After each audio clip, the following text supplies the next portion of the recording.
Perserikatan Bangsa-Bangsa dalam sidang Majelis Umum memutuskan mengeluarkan resolusi gencatan senjata terkait perang yang terjadi antara Israel dan kelompok Hamas. Selain itu, PBB juga menuntut pembukaan akses bantuan ke Gaza dan perlindungan bagi warga sipil.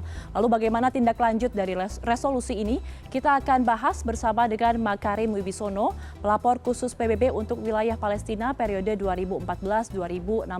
Selamat sore Pak Makarim, apa kabar? Baik. Selamat sore Mbak Ayu.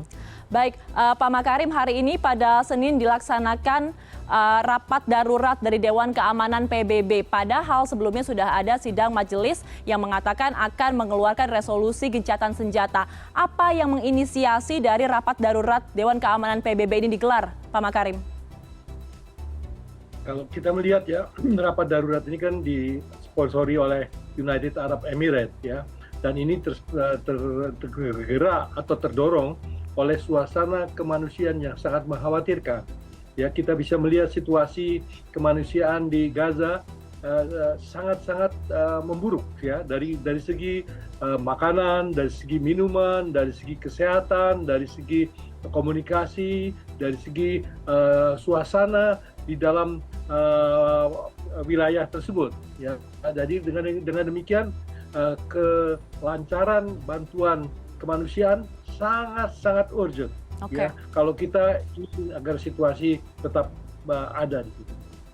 Baik, Pak Makarim, kalau kita melihat dari hasil sidang Majelis Umum PBB, ada 120 negara yang menyatakan setuju akan resolusi gencatan senjata, 45 abstain dan juga 14 menolak. Nah, berdasarkan komposisi ini, menurut Anda seperti apa langkah dan juga tindak lanjut dari PBB ke depan? Mengingat salah satu negara yang menolak adalah Amerika Serikat yang juga dikenal sebagai negara yang superpower.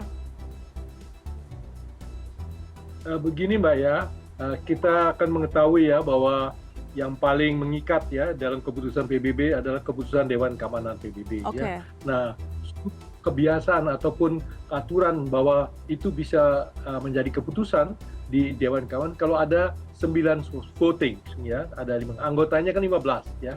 Nah, tapi di antara 9 itu harus ke-5 daripada anggota tetap Dewan Keamanan harus ikut serta. Jadi oleh karena itu satu saja anggota Dewan Keamanan tidak setuju, maka itu tidak bisa jadi ya, terjadi. Nah, ini kan kita melihat sudah ada empat kali usaha untuk melakukan draft resolusi, tapi semua gagal gara-gara ada yang tidak setuju.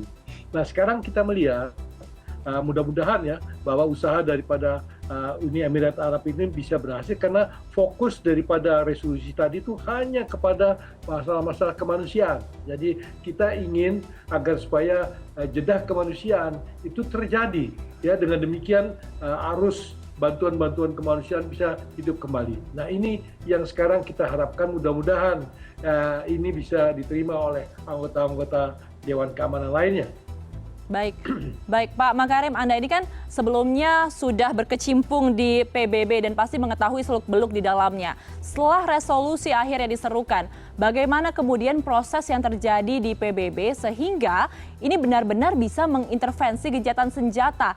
Apakah mungkin resolusi ini hanya nantinya menjadi angin segar saja tanpa ada tindak lanjut yang nyata, Pak? Ya, kalau kita lihat Mbak ya, bahwa resolusi yang ada ini adalah resolusi Majelis Umum PBB ya. Jadi bukan resolusi Dewan Keamanan PBB ya.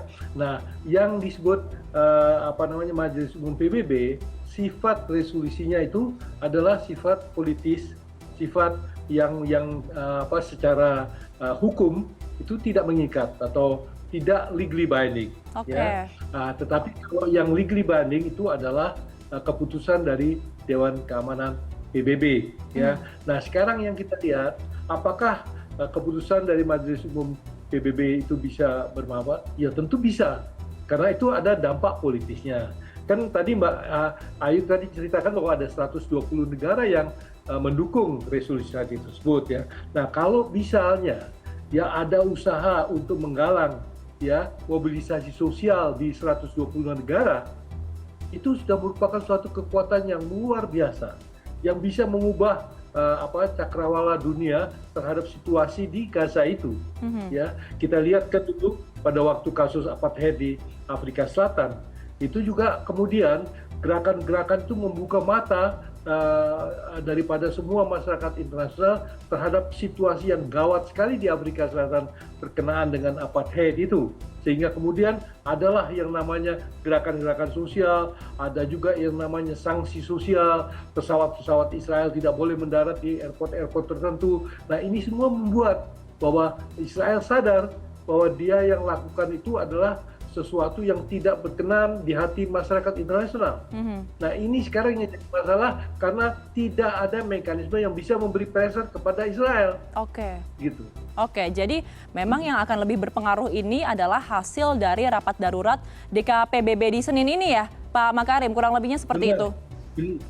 Benar sekali Mbak Ayu. Ya, oke, baik. Pak Makarim, kita melihat bagaimana hasil dari sidang Majelis Umum kemarin. Meskipun Anda mengatakan bahwa ini sebenarnya tidak ada ikatan secara politisnya seperti itu, tapi Duta Besar Israel untuk PBB ini berang ketika melihat bagaimana banyak sekali negara untuk setuju terhadap resolusi tersebut dan berniat akan terus mempertahankan diri. Bagaimana Anda melihat kemarahan ini nantinya akan mempengaruhi proses gencatan senjata? Apakah justru nanti bisa jadi blunder? Justru nanti Israel akan semakin marah dan semakin keras menyerang Gaza dan sekitarnya? Ya, kalau kita melihat ya Mbak Ayu ya, bahwa resolusi Majelis Umum PBB ini kan membuka mata dunia.